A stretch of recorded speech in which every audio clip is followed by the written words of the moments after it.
2015 Honda Grom, new edition here. Very clean, very shiny. I'm not going to pull it out right now. I'm trying to get this Fender Eliminator on, and what I got for this project was the Vagabond, and it's right here, Vagabond Motorsports. There's the part number. Comes with obviously the Fender Eliminator,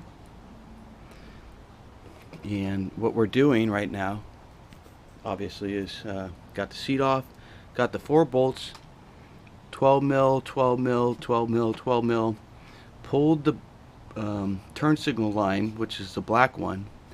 The gray one here is for the original brake light that's going to stay on the vehicle. And working through taking apart the old setup here.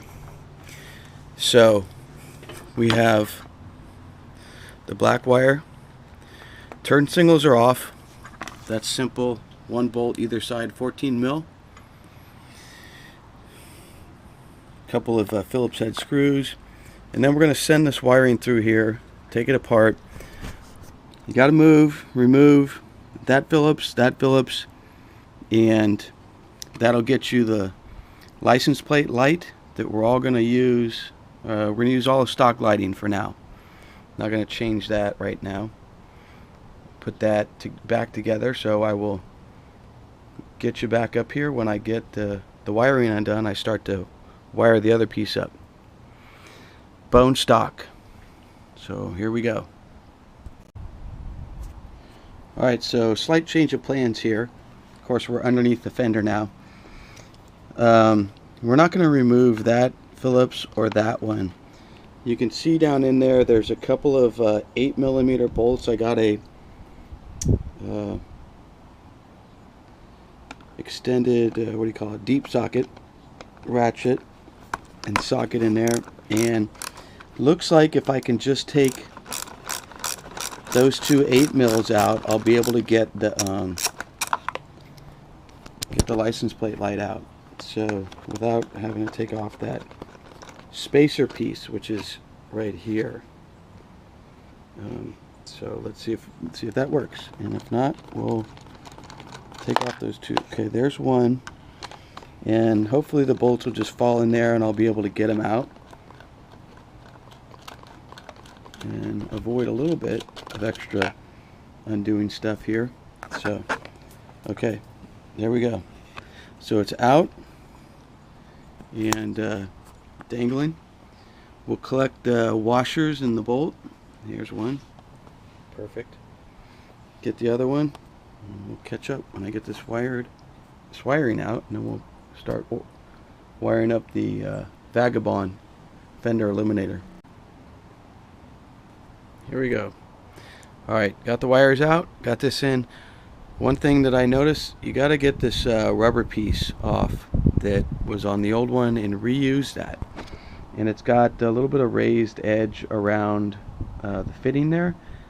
I trimmed it off a little bit with a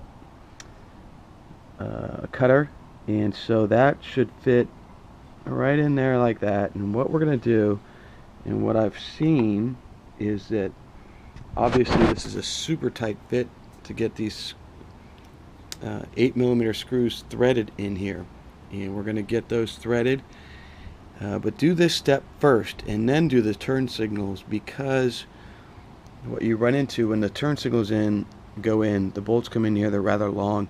It's going to be hard to reach those 2, so we're going to get those threaded, get them snug, and then put the turn signals in, and then we'll keep building this.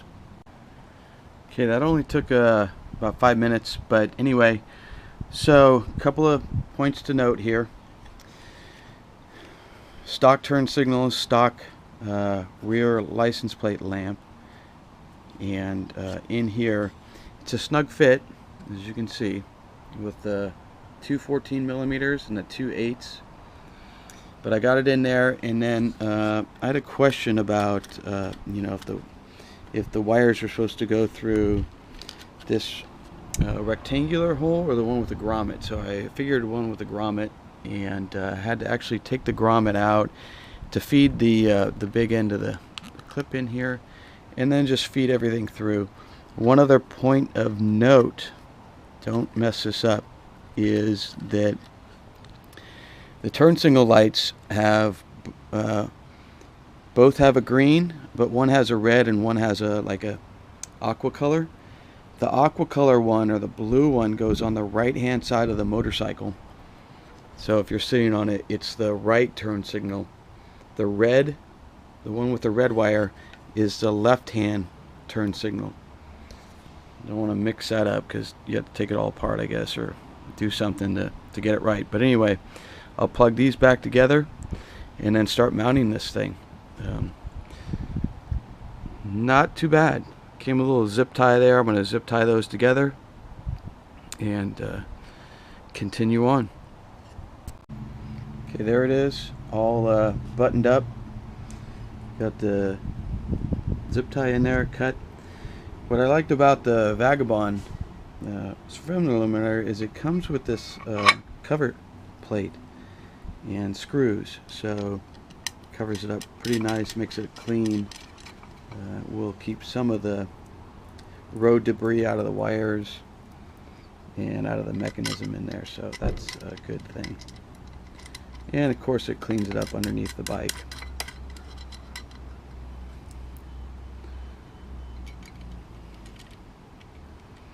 After we get done buttoning this thing up, we'll work on feeding the wires back through the motorcycle and then back up underneath the bike. So if you're interested, the way I was able to get this bike is kind of a bittersweet a little bit, in the fact that I got rid of my Rokon. And the Rokon is been with me for about 10 years and did pretty good with it and had fun with it and all that stuff. And now onto this. So get this buttoned up and then we'll slide on there, give you a look at that. Alright folks, good pointer here. What I did before was I put all the wires through there and stretched them out snug, and then learned that when I got this thing, get ready to mount on the bike, there was a lot of wires left over. And so what I learned was that you do want this section, plugs back into the bike, coming out of the Vagabond Eliminator kit, but what you don't want is to bring this section through. And so I'll just zip tie that together in there, put it under a little cover, put that back on, and then move forward. So if you have this brand, looks like to me you got to do it like this and just have the single wire up, because when it mounts up under the Grom, there's enough wire for it to route around and back to the plug right here. And you don't want the wires bundled up here. I think you probably want them bundled up in this setup here. Good note. Moving along. Okay, so that's what the finished product should look like now, at least at this point. If I change it again, I'll let you know. But one, obviously the main extension and plug through the Vagabond grommeted hole, and then we'll put it up there and get that diving board off the back end. Okay, we got it mounted in there. Pretty clean, cleaned it up underneath there. Looks good. So, got the wire, I gotta run it. There's a clip there, under there, and then in there, down there. But what's interesting is here's some installation instructions from the Vagabond Motorsports. And in figure 2, 1, 2 there, it shows you with all the wires that I just tucked underneath there, up above in this portion of the bike here. So I deviated from the directions, but two things: there's enough wire to plug it in just how it was before originally, and you're not stuck with a gaggle of wires like it shows there in figure 2 right there. So I like my way better. Some of you may not, but that's what the directions show. And so I'll get this wire run, put the seat back on, and give you an overall. Alright, all buttoned up. Pretty good. Lights work, turn signals work correctly. Got my little trickle charger hanging out of there, but pretty good bike. Alright, now here's the best part of it all. 2015 Honda Grom. 27 miles. Are you serious? Yep. So I bought it from someone who bought it new and rode it 27 miles and then parked it. And that's where we're at. Pretty slick. 27 miles on this bad boy. Probably go for exhaust and a little intake, and then probably not much after that. I'm going to ride it for a while, break in the motor and all that stuff properly, change the oil, and then just give it a whirl.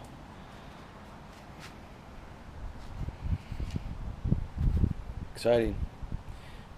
A little bittersweet though, because of the Rocon's gone, but you guys know sometimes it's just about you know, turn over a new leaf, getting some more stuff. Catch you later.